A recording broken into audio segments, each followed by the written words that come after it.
Hi అండి, నమస్తే. Welcome to Srilatha blogs అండి. ఈరోజు మనం ఎండు రొయ్యలను ఉల్లిగడ్డలతోటి ఫ్రై చేద్దామండి. ఎండు రొయ్యలు ఫ్రై చేద్దామండి. ఏ విధంగా చేద్దామో చూద్దామండి. ఇప్పుడే చాలా బాగుంటుందండి. ఎవరైనా ఫస్ట్ ఇట్లా చేసుకోనండి. ఫస్ట్ టైం రాని వాళ్ళు కూడా ఇలా చేసుకుంటే చాలా సింపుల్గా చేసుకోవచ్చండి. చాలా బాగుంటుందండి. ఈ విధంగా ట్రై చేయండి అండి. ఎవరైనా ఫస్ట్ టైం చేస్తే. నేను ముందుగా ఒక 50 రూపాయలు రొయ్యలు తీసుకుందండి. మా ఊర్లో సంత ఉంటుందండి. సంతకాడ తీసుకొచ్చినండి. 50 రూపాయల రొయ్యలు తీసుకొచ్చినండి. 100 గ్రాములు ఇచ్చారు. వాటితోటి పాటు చేస్తుందండి. ఈ విధంగా ఒకసారి మందపాటి కళాయి పెట్టుకొని ఆ కళాయిలో రొయ్యలను వేసుకొని మంచిగా వేయించుకోవాలండి. అంటే కలరు అలా ఉన్న పచ్చివాసన పోయేరాక వేయించుకోవాలి. అందులో ఇవి ఇట్లా ఒత్తితే చిటపట్లాడేలాగా ఉండాలండి. ఇది క్రిస్పీగా రావాలండి. ఆ విధంగా సిమ్లో పెట్టుకొని మంచిగా వేయించుకోవాలండి. ఈ విధంగానే వేయించుకోవాలండి. చూడండి, చాలా ఆల్మోస్ట్ ఏగిపోయినాయండి. ఈ విధంగానే సిమ్లో పెట్టుకొని వేయించుకోవాలండి. మరీ హైలో పెట్టి వేయించితే అవి మాడిపోయే అవకాశం ఉంటుందండి. ఈ విధంగా వేయించుకున్నాక చూడండి, ఒక గిన్నెలో తీసుకొని పక్కన పెట్టుకుందామండి. ఇవి చల్లారాలండి. చల్లారినాక ఇవి నీట్గా చేసుకోవాలండి. వీటి కాళ్ళు ఇవి ఉంటే కండి అవంతా తీసేసుకొని నీట్గా చేసుకోవాలండి. వీటి చల్లారాక పక్క పెట్టుకుందామండి. ఇప్పుడు మనం ఉల్లిగడ్డలను పచ్చిమిర్చి చూద్దామండి. ఒక 4 ఉల్లిగడ్డలను ఒక 5-6 పచ్చిమిర్చి తీసుకున్నాండి. వీటిని సన్నగా కోసి పక్కన పెట్టుకుందామండి. ఇప్పుడు మనం ముందుగా రెడీ చేసి పెట్టుకున్న రొయ్యలు ఉంటాయి కండి, వాటి అన్నిటిని క్లీన్ చేసుకుని నీట్గా చేసుకునండి. ఈ విధంగా చేసుకోవాలండి. క్లీన్ చేసుకోవాలండి. చాలా బాగుంటాయండి. ఈ విధంగా చేసుకోండి. ఇప్పుడు అదే కళాయి శుభ్రంగా కడుక్కొని నేను అదే కళాయి గ్యాస్ని పెట్టుకుంటానండి. అందులో ఒక 3 పావులు నూనె పోసుకుంటానండి. 3 పావులు నూనె పట్టిద్దండి. ఎందుకంటే కొంచెం ఫ్రై కాబట్టి ఆయిల్ అనేది ఎక్కువ పట్టిద్దండి. చాలా బాగుంటుందండి. ఈ విధంగా ట్రై చేసుకోనండి. నూనె అన్నది వేడెక్కినాక అండి ఒక స్పూను తాలింపు గింజలు వేసుకున్న, ఒక స్పూను జీలకర్ర వేసుకున్నా అండి. నేను ఒక స్పూన్ జీలకర్ర ఇవి కొంచెం చిటపట్లాడేరాక ఉంచుకొని ఒకసారి కలుపుకోవాలండి. దీన్ని ఒకసారి కలుపుకున్నాక మనం ముందుగా రెడీ చేసి పెట్టుకున్న రొయ్యలు ఉన్నాయి కానీ క్లీన్ చేసి పెట్టుకున్న రొయ్యల్ని వాటిని ఇట్లా వేసేసి నూనెలో వేద్దామండి. నూనెలో వేసి మంచిగా ఎర్రగా వచ్చేలాగా వేయించుకోవాలండి. ఈ విధంగా వేయించుకుంటేనే కూర అనేది చాలా బాగుంటుందండి. చాలా టేస్టీగా ఉంటుంది. ఇక ఇట్లా నూనెలో మొత్తం వేసేసి బాగా వేయించుకోవాలండి. చాలా బాగుంటుంది. సిమ్లో పెట్టి వేయించుకోవాలండి. మరి మంట మాత్రం హైలో అస్సలు పెట్టకాకండి, సిమ్లో పెట్టి వేయించుకోవాలి. ఈ విధంగా వేయించుకున్నాక అండి చూడండి, చిన్నగా కలపాలండి. మరి కూడా కలపదు. ఎందుకంటే ఇంతకుముందు మనం వేయించడం కాబట్టి బాగా కలిపితే అవి కొంచెం ఇరిగిపోయే అవకాశం ఉంటుందండి. అందువల్ల వీటిని మంచిగా కలుపుకోవాలండి. సిమ్లో చూడండి, ఆల్మోస్ట్ మంచిగా ఫ్రై అయిపోయినాయండి. ఈ విధంగా ఫ్రై అయినాక మనం ముందుగా రెడీ చేసి పెట్టుకుని ఉల్లిగడ్డలు ఉన్నాయి కానీ కోసం పక్కన పెట్టుకుని ఆ ఉల్లిగడ్డలను పచ్చిమిర్చి ఇలా వేసేద్దామండి. వేసేసి వీటిని మంచిగా కలపాలండి. ఒకసారి అంతా కలుపుకోవాలి.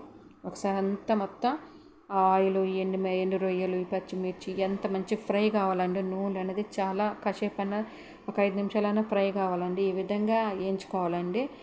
కూర అన్నది ఉల్లిగడ్డలు ఎంత మంచిగా మగ్గితే కూర అంత టేస్ట్ ఉంటుందండి. ఈ విధంగా వేగినాక అండి చూడండి, నేను స్పూన్నర ఉప్పు వేసుకుంటానండి. ఇది కూర మొత్తానికి ఇదే అండి. మీరు ఒకరు కావాలంటే మనకి కూర అంతా కంప్లీట్ అయిపోయినాక కూడా చూసుకోవచ్చండి. మరి ఉప్పు మాత్రం ఎక్కువ వేసుకోవద్దండి. ఉప్పు ఎక్కువైతే తినలేము కానీ తక్కువైతే తింటాం కానీ ఉప్పు ఎక్కువైతే తినలేమండి. అందుకని చూసి వేసుకోండి అండి ఉప్పుని. ఈ విధంగా వేసుకున్నాక ఒకసారి మూత పెట్టుకుందామండి. ఒకసారి మూత పెట్టుకున్నాక తీసి చూద్దామండి. ఆల్మోస్ట్ ఉల్లిగడ్డలు అన్నది మంచిగా ఉడికిపోయినాయండి. ఈ విధంగా ఉడికినాక ఉల్లిగడ్డలని చూడండి, ఈ విధంగా కొంచెం కలర్ వచ్చినాయి చూడండి ఎర్రగా. ఈ విధంగా వేయించుకోవాలండి. నూనెలో సిమ్లో పెట్టి వేయించుకోవాలండి. హైలో మాత్రం అసలు పెట్టకండి. చాలా బాగుంటుందండి కూర. ఇప్పుడు ఒక అర స్పూన్ పసుపు వేసుకున్నాండి. నేను అర స్పూన్ పసుపు వేసుకొని ఒకసారి పసుపు పచ్చివాసన పోయేరాక ఒకసారి మొత్తం కలుపుకోవాలండి. ఈ విధంగానే కలుపుకోవాలండి. ఒకసారి మొత్తం కలుపుకోవాలి. చాలా బాగుంటుందండి. ఎవరైనా ఫస్ట్ టైం నా వీడియో చూస్తే సబ్స్క్రైబ్ చేసుకోండి, లైక్ చేయండి. మీకు తెలిసిన బంధువులు ఉంటే ఎవరికైనా షేర్ చేసుకోండి. బెల్ ఐకాన్ని ఆన్లో పెట్టుకోండి. ఎందుకంటే ఇప్పుడు నేను వీడియో పెట్టిన ఫస్ట్ నోటిఫికేషన్ మీకే వస్తుందండి. ఈ విధంగా ఉడికినాక చూద్దామండి. చూడండి, ఉల్లిగడ్డలు అనేది చాలా వరకు ఉడికిపోయినాయండి. చాలా ఉడికినాయండి. మంచిగా ఉడికిపోయినాయి. ఇప్పుడు మనం ఒక గుప్పెడు కరివేపాకు వేసుకుందామండి. మనం ఇప్పుడు ఒక గుప్పెడు కరివేపాకు వేసుకొని కరివేపాకు కూడా మంచిగా వేగిరాక కలుపుకోవాలండి. కొంచెం ఫ్రై కావాలండి. కరివేపాకు కూడా మంచిగా ఫ్రై కావాలి. ఈ విధంగా ఫ్రై అయ్యాక మనం కరివేపాకు ఫ్రై అయ్యాక కలుపుకోవాలండి. కరివేపాకు ఫ్రై అయినాక ఇప్పుడు మనం ఒక అర స్పూను అల్లం పేస్ట్ వేసుకుందామండి. అర స్పూన్ అల్లం పేస్ట్ వేసుకొని అల్లం పచ్చివాసన పోయేరాక మంచిగా నూనెలు అన్నది మంచిగా కలుపుకోవాలి. వేయగాలండి. నూనెలు అన్నది మంచిగా వేగిపోవాలి. ఈ విధంగా ఒకసారి కలుపుకోవాలండి. అల్లం అన్నది కూడా మంచిగా కలిసిపోయేరాక మంచిగా నిమ్మలంగా కలుపుకోవాలండి. ఈ విధంగానే కలుపుకోవాలి. కలుపుకున్నాక చూడండి, అల్లం అన్నది మొత్తం ఆల్మోస్ట్ మొత్తం మంచిగా కుక్ అయింది, ఉడికిపోతుంది. ఒకసారి మనం మూత పెట్టుకుందామండి, ఒకసారి మూత పెట్టి చూద్దామండి.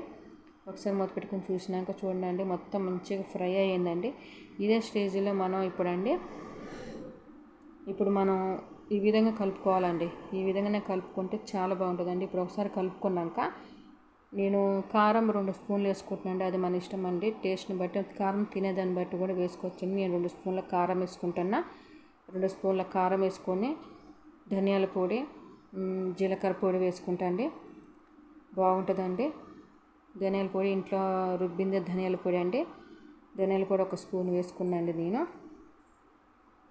ఇప్పుడు జీలకర్ర పొడి కూడా 1 స్పూన్ వేసుకున్నాండి. చిన్న స్పూన్ ఉంటుంది కండి, దాంతో జీలకర్ర పొడి వేసుకోండి. నేను ధనియాలను వెల్లిపాయలు అప్పటికప్పటికే నూరి వేసిందండి.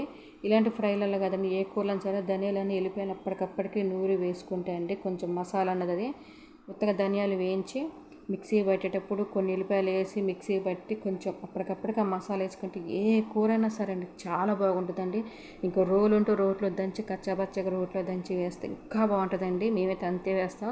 అసలు కూర లాస్ట్కి స్మెల్ ఉంటుంది, సూపర్ ఉంటుందండి. ఆ స్మెల్కి స్మెల్ మాత్రం సూపర్ ఉంటుందండి, బాగుంటుందండి. అప్పటికప్పటికి నూరి మసాలా వేసుకుంటే చాలా బాగుంటుందండి. ఈ విధంగా ఒకసారి మూత పెట్టుకొని చూద్దామండి. కూర అన్నది ఆయిల్ అనేది సపరేట్ అవుతుంది.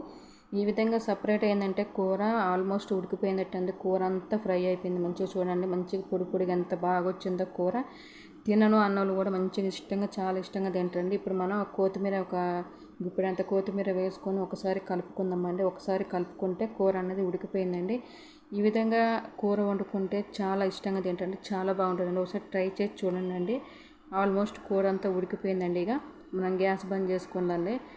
ఈ విధంగా కూర ఉడికిపోయిందండి. దీన్ని ఒకసారి తీసి మనం వేరే సర్వింగ్ బౌల్లో తీసుకుందామండి. ఈ విధంగా వండుకోనండి. ఎలా వచ్చిందన్నది కూడా నాకు కామెంట్ బాక్స్లో కామెంట్ పెట్టండి.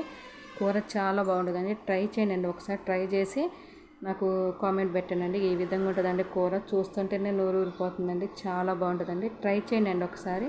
నా వీడియోని కూడా ఎవరైనా ఫస్ట్ టైం చూస్తే లైక్ చేసి సబ్స్క్రైబ్ చేసుకోండి.